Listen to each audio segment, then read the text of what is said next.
मृत्यू,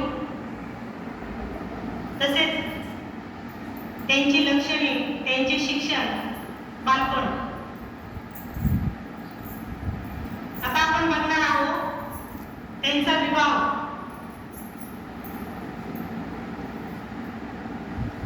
दंडपाणी नावाचा एक शाक्य होता.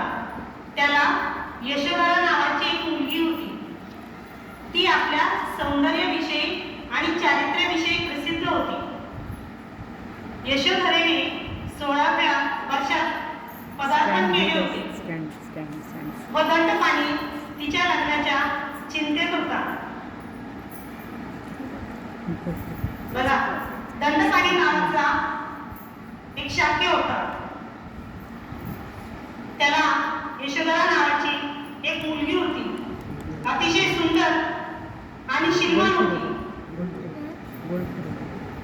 यशोधरेने 16व्या वर्षात पदार्पण केले व दंडपाणी तिच्या लग्नाच्या चिंतेत होता.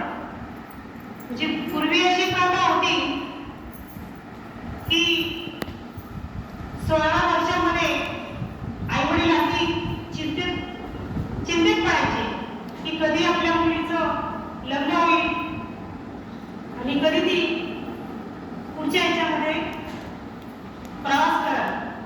त्यामुळे यशोधरा ज्यावेळेस 16 वर्षात पदार्पण झाले त्यावेळेस दंडपाणी तिच्या लग्नाच्या चिंतेत होता.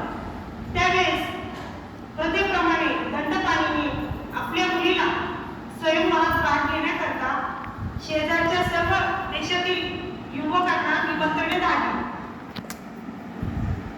म्हणजे त्यावेळची जी प्रथा होती, एखाद्या राजाच्या मुलीचं स्वयंवर असताना आजूबाजूच्या देशातले जे राजे होते, जे युवराज होते, त्या सर्वांना बोलवून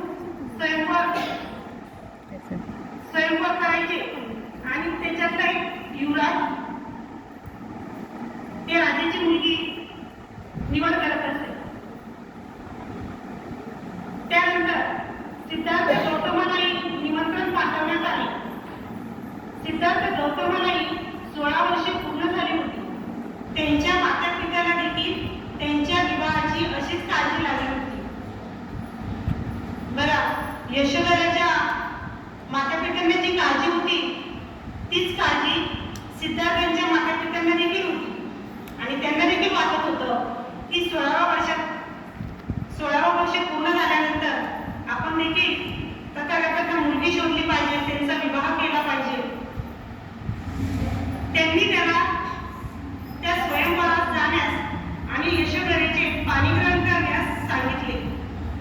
त्यांनी आपल्या माता पित्याच्या इच्छेला मान दिला.